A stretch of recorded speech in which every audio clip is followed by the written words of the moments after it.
Shram Shakti Vidya Niketan online classes में फिर से हम मिल रहे हैं कक्षा 7वीं में।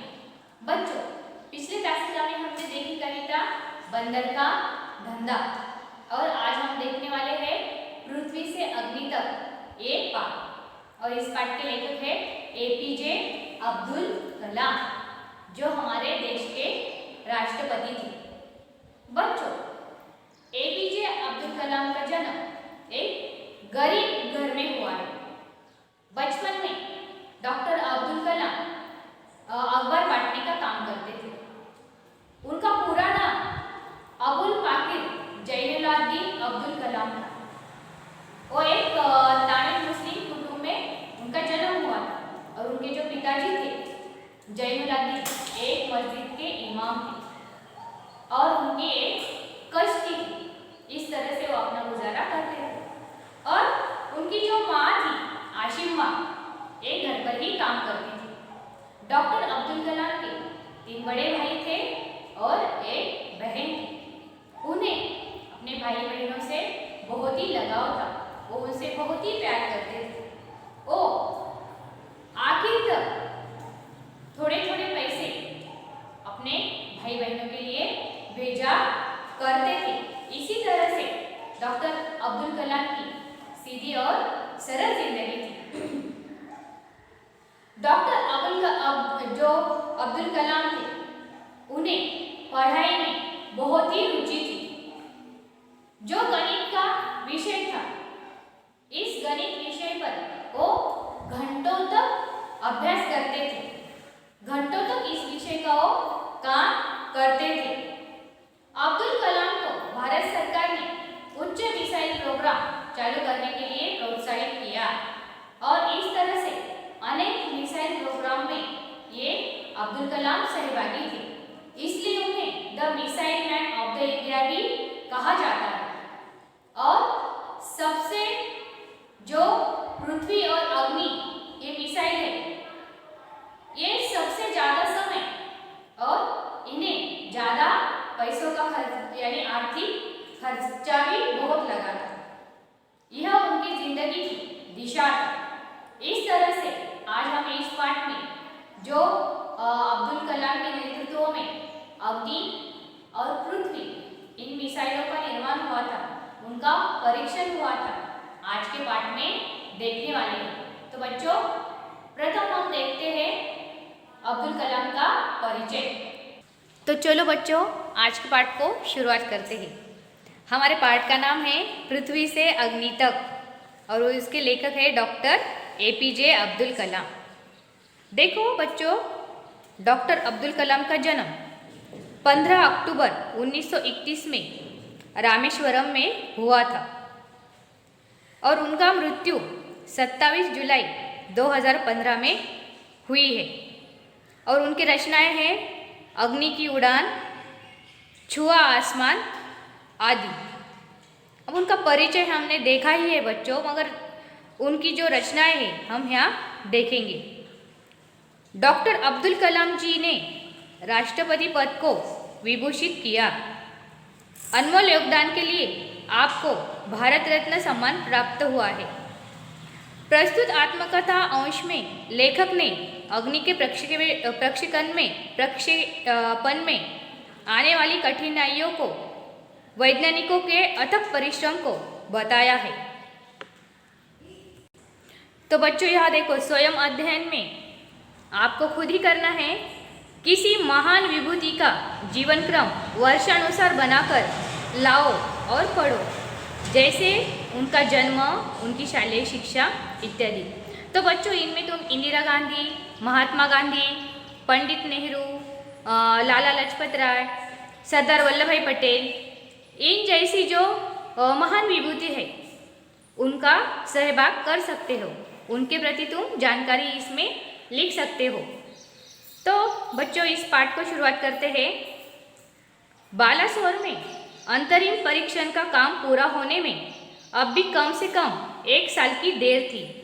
हमने पृथ्वी के प्रक्षेपण के लिए श्रीहरिकोटा अंतरिक्ष केंद्र में विशेष सुविधाएं स्थापित की।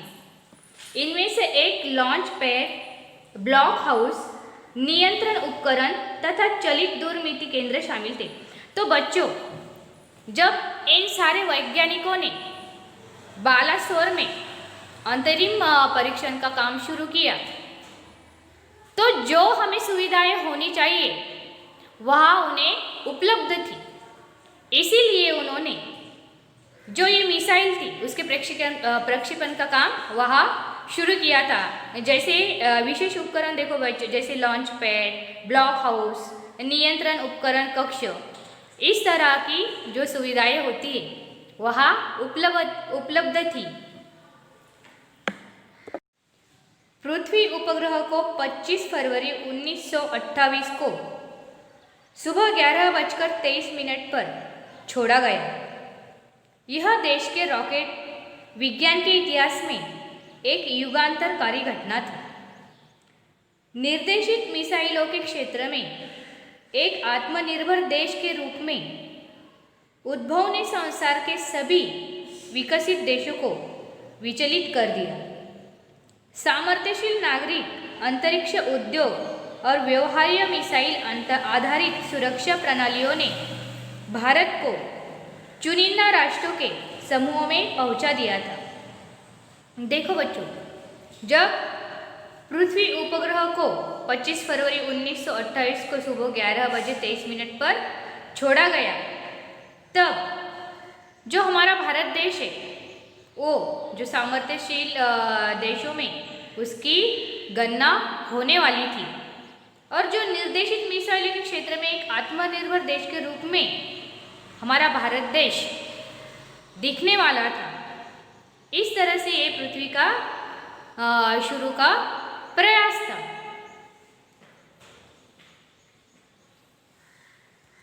इस तरह से बच्चों, जो पृथ्वी का प्रक्षेपण होने जा रहा था, तो इस प्रक्षेपण ने जो देश थे संसार में उन्हें कुछ स्तर पर विचलित कर दिया था, क्योंकि पृथ्वी के प्रक्षेपण अगर सफल होता है तो भारत एक समर्थशाली और सामर्थ्यशाली देशों में भारत की गणना होने वाली थी।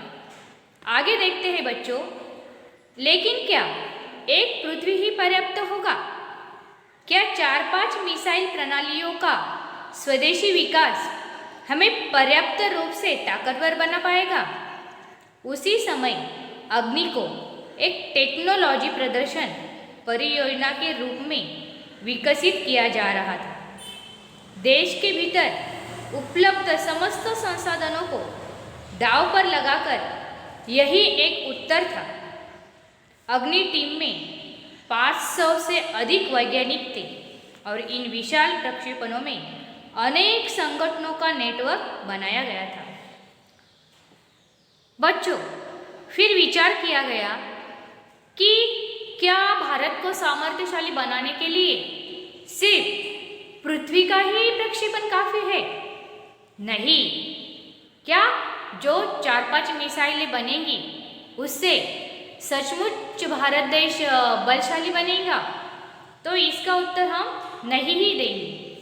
तो बच्चों, उसी समय जो अग्नि टेक्नोलॉजी प्रदर्शन परियोजना के रूप में उसे विकसित किया गया। देश के भीतर जो भी संसाधन थे तो उन्हें दांव पर लगा दिया गया, और जो अग्नि टीम थी यानी अग्नि इस मिसाइल पर जो टीम काम कर रही थी उसमें लगभग 500 से अधिक वैज्ञानिक काम कर रहे थे। इस तरह के जो अग्नि और पृथ्वी ये मिसाइलें हैं, इनके सफल होने के लिए 500 से अधिक भारत के वैज्ञानिक काम में जुटे हुए थे। तो बच्चों देखो, हमें यहाँ मिसाइल का चित्र दिया गया है जिसे रॉकेट भी कहा जाता है। तो इस तरह के अग्नि और पृथ्वी नामक मिसाइल भारत बनाने जा रहा था। और यह देखो बच्चों, हमारे भारत की जो मिसाइल निर्मित हमें इस तरह से दिखाई गई है। यहाँ भारत का ध्वज दर्शाया गया है। यहाँ भारत लिखा हुआ है मिसाइल पर। अग्नि का प्रक्षेपण 20 अप्रैल 1989 को निर्धारित किया गया। यह एक अभूतपूर्व अभ्यास होने जा रहा था। अंतरिक्ष प्रक्षेपण यान के विपरीत मिसाइल प्रक्षेपण में व्यापक स्तर पर सुरक्षा संबंधी खतरे शामिल होते हैं। प्रक्षेपण की पूर्व तैयारी की सारी गतिविधियां तय कार्यक्रम के अनुसार पूरी हो गई थी। तो इस तरह से बच्चों, जो अग्नि मिसाइल थी उसके प्रक्षेपण के लिए एक दिनांक निर्धारित की गई, जो थी 20 अप्रैल 1989। और एक तरह से ये अभूतपूर्व अभ्यास होने जा रहा था। इसका मतलब था कि जो टीम काम कर रही थी, जो 500 से अधिक वैज्ञानिक इस काम में जुटे हुए थे, उनका इस समय परीक्षण होने वाला था, या उनके अभ्यास का उन्होंने इस अग्नि बनाने के लिए जो उनकी मेहनत लगाई थी उसका यहाँ निरीक्षण होने वाला था। उनकी मेहनत को दिखाने वाली घड़ी इस समय आई थी। उनके अभ्यास का सही अर्थ सब देश को यहाँ मालूम होने जा रहा था। मगर बच्चों, अंतरिक्ष प्रक्षेपण यान के विपरीत जो मिसाइल प्रक्षेपण होता है वह बड़ा होता है, इसलिए सुरक्षा संबंधी खतरे इसमें अधिक होते हैं। और जो खतरे होते हैं उनको दूर करने के लिए प्रक्षेपण की पूर्व तैयारी जो की गई थी, सारी गतिविधियां तय कार्यक्रम के अनुसार पूरी हो गई थी। कि सुरक्षा को लेके जो उपाय करने होते हैं मिसाइल के प्रक्षेपण में, वो सही टाइम पर पूरे किए गए थे। जिस समय हम T14 सेकंड पर थे, यानी टाइम, कंप्यूटर ने संकेत दिया कि उपकरणों में से कोई एक ठीक से काम नहीं कर रहा है। अब सारी तैयारियां तो हो चुकी थी, मगर तभी कंप्यूटर से संकेत मिला इन लोगों को कि जो उपकरण थे, जो सारे उपकरण काम कर रहे थे, उनमें से एक उपकरण ऐसा था जो ठीक से काम नहीं कर रहा था। इसे तुरंत सुधार लिया गया। फिर वैज्ञानिक जो थे उन्होंने उस जो उपकरण था उसको तुरंत सुधार लिया।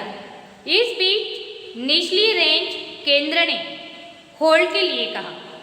अब जो रेंज केंद्र था, तो ये उपकरण जब पूरा हो गया, उसका काम कर लिया गया, तो जो निचली रेंज का जो केंद्र था उसने होल्ड करने के लिए कहा। अगले कुछ सेकंडों में जगह जगह होल्ड की जरूरत पड़ गई। हमें प्रक्षेपण स्थगित करना पड़ा। इस तरह से जो अग्नि का प्रक्षेपण होने जा रहा था, तो क्या हुआ, होल्ड करने के वजह से, यानी कुछ बिगाड़ आने की वजह से जगह जगह पर इन लोगों को होल्ड करने के लिए कहा, यानी रुकने के लिए कहा गया।